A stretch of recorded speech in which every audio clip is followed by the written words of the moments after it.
Un groupe d'hommes armés a pris pour cible hier mardi un véhicule transportant des animateurs à radio qui se rendaient à Gao pour une formation. L'attaque a tragiquement coûté la vie à l'un des animateurs et deux autres ont été enlevés. En signe de deuil et de protestation contre cette violence, des mesures ont été prises par l'Union des radios et télévisions libres du Mali. En guise de compassion, toutes les radios de la région de Gao ont observé un silence radio, c'est-à-dire aucun signal d'une radio quelconque n'est capté dans la région de Gao ce matin.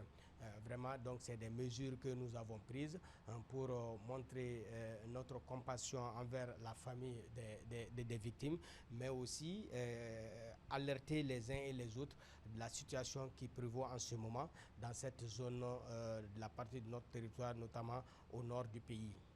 Cette attaque a des implications profondes pour les professionnels des médias dans la région de Gao, déjà confrontés à des défis sécuritaires importants.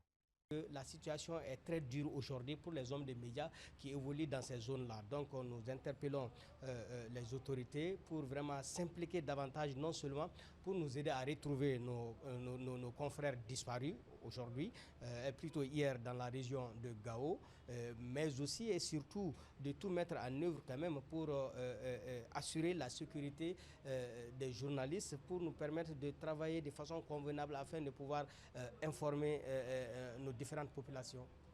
Les deux animateurs enlevés sont toujours entre les mains des assaillants, même si des négociations sont en cours selon des sources proches. Cette attaque met en évidence les dangers auxquels sont confrontés les hommes des médias dans ces régions et met en lumière l'importance de la sécurité des journalistes pour garantir la diffusion libre et équitable de l'information.